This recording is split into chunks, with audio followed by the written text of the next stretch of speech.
Yes, the peer-to-peer component of what we do is huge. Sometimes say maybe 50% of the value that we generate through these programs is already done just by putting founders in a similar moment of life in the development of their companies into the same room and make them share, speak honestly about what's going on and support each other. So the peer-to-peer element is huge. We don't always need to put a guru in front of the 30 that teaches them something. There's so much value in just bringing these people together. On average, they're 40 years old already, so seasoned executives and leaders. And then we have several, let's say, mechanisms and tools to create that self-awareness, and sometimes even explicit feedback.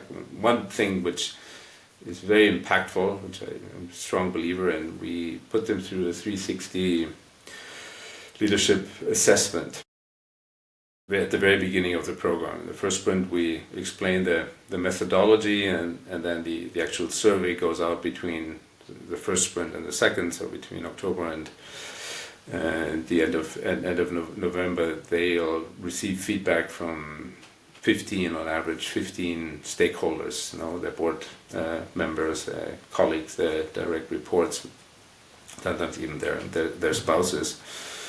And it's a very sophisticated and very insightful tool. It's called the Leadership Circle Profile, which paints a very nuanced picture of how others perceive your leadership.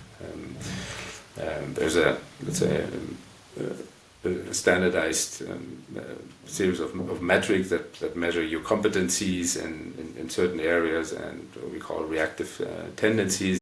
But then there are also written comments. And both are really, really impactful, life-changing a lot of times, I would say. So the insight that for many founders, it's the first time they get this type of feedback.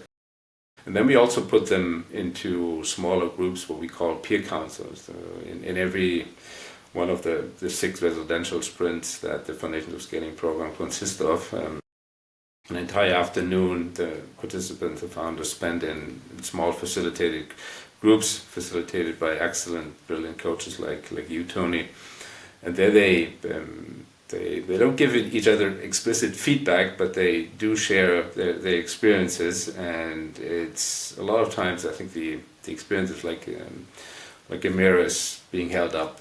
So first you hear yourself speak, and then see others' reaction to it, and sometimes we even have room for explicit feedback and some sort of advice. So I think it's another very powerful tool of finding references, and being able to position what happens to you, your experience, your challenges, with regards to other people's experience. So learning about others, how others handle certain situations is also an indirect way of finding feedback. So I think it's a big part, and in general, self-awareness for this inner path is really an absolutely necessary first step. You need to look inside. You need to quiet your mind and understand what's going on up there, and create awareness around it to be able to manage it. And feedback is one way of creating that self-awareness.